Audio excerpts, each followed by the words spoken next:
അല്ല, ഞാൻ ഈ വിഷയത്തിൽ യഥാർത്ഥത്തിൽ പ്രതികരിക്കേണ്ടതല്ല. ഡയറക്ടർ പറഞ്ഞു. പിന്നെ ഓരോ ദിവസവും രാവിലെ എഴുന്നേറ്റ് പത്രസമ്മേളനം നടത്തി ഓരോന്ന് പറയുകയാണ്. ഇതുമായി ബന്ധപ്പെട്ട് എക്സൈസ് വകുപ്പ് മന്ത്രി കാര്യങ്ങൾ വ്യക്തമാക്കിയതാണ്. ഞാനും അതിൽ കാര്യങ്ങൾ പറഞ്ഞു കഴിഞ്ഞാണ്.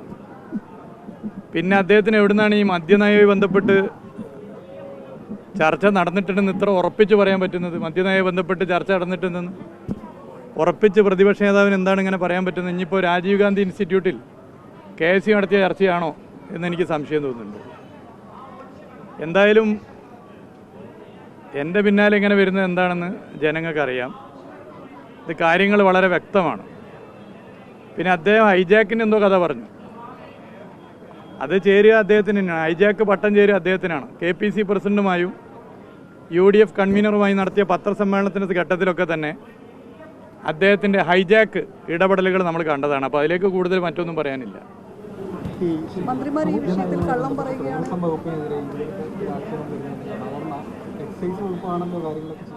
അതെ, അതാണ് ചോദിക്കേണ്ടത്. ആ ചോദ്യം നിങ്ങൾ അവിടേക്കാണ് ചോദിക്കേണ്ടത്. മറ്റൊരു വകുപ്പുമായി ബന്ധപ്പെട്ട പ്രശ്നത്തിൽ എന്താണ് ഇങ്ങനെ കാര്യങ്ങൾ വരുന്നത് എന്നുള്ളതാണ് പ്രശ്നം. അതാണ് ഞാൻ പറഞ്ഞില്ല, എന്തുകൊണ്ട് എന്നെ ഇതിൽ വലിച്ചടക്കുന്നു എന്നുള്ളത് കൃത്യമായൊരു അജണ്ട ഉണ്ട് എന്നുള്ളത് മനസ്സിലാക്കുന്നു. അപ്പോൾ അത് കാര്യങ്ങൾ വ്യക്തമാണ്. കാര്യങ്ങൾ ഇന്നലെ ടൂറിസം ഡയറക്ടറും കാര്യങ്ങൾ വ്യക്തമാക്കിയിട്ടുണ്ട്. പ്രതിപക്ഷ നേതാവ് പിന്നെ ഇങ്ങനെ പറഞ്ഞുകൊണ്ടേയിരിക്കും, പിന്നെ മറ്റു ചിലരും ഇങ്ങനെ പറഞ്ഞുകൊണ്ടിരിക്കും. അതിനിപ്പോൾ എല്ലാത്തിനും മറുപടി ഒരു ദിവസം പറഞ്ഞതിന് വ്യത്യസ്തമായ എന്തെങ്കിലും പറയാനുണ്ടെങ്കിലല്ലേ പറയുക. എല്ലാ ദിവസവും രാവിലെ ഇപ്പോൾ മറുപടി പറയാൻ വേണ്ടി പറ്റുമോ? ഇവിടെ ഉത്തരവാദിത്തപ്പെട്ട മന്ത്രിമാർ പറയുന്നു ഞങ്ങൾ മദ്യനയവുമായി ബന്ധപ്പെട്ട് ചർച്ചകൾ നടത്തിയിട്ടില്ല. അപ്പോൾ പ്രതിപക്ഷ നേതാവ് ഉറപ്പിച്ച് പറയുക ചർച്ച നടന്നിട്ടുണ്ട്. അത് രാജീവ് ഗാന്ധി ഇൻസ്റ്റിറ്റ്യൂട്ടിൽ ഇന്നലെ KSU നടത്തിയ ചർച്ചയായിരിക്കും. അല്ലാതെ അദ്ദേഹം എങ്ങനെയാണ് പറയുന്നത്? അതൊക്കെ ഡയറക്ടർ കൃത്യമായിട്ട് പറഞ്ഞു കഴിഞ്ഞല്ലോ, പിന്നെ ഞാനെന്ത് പറയാൻ? അല്ല, അത് ഡയറക്ടർ ഇതിനകത്തുണ്ടല്ലോ. ഡയറക്ടറും നിരവധി യോഗങ്ങൾ അങ്ങനെ നടത്താറുണ്ട്. അത് എല്ലാ യോഗങ്ങളും മന്ത്രിയോട് പറഞ്ഞിട്ടും അല്ല, മന്ത്രി പറഞ്ഞിട്ടും അല്ല. അത് ഡയറക്ടറേറ്റ് അധികാരമുണ്ട്. അതൊക്കെ ഡയറക്ടറേറ്റിൻ്റെ പ്രസ്താവനയിലുണ്ട്. ഇപ്പം ഞാനെന്ത് പറയാൻ?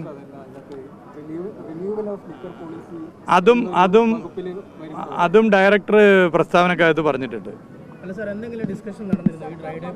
ഇതിപ്പോൾ എല്ലാ ദിവസവും ഞാൻ ഇപ്പോൾ പറയാൻ പറ്റും. ഇതല്ല 2 ദിവസം മുമ്പ് പറഞ്ഞു തന്നു. പിന്നെ ബാക്കി ആര്?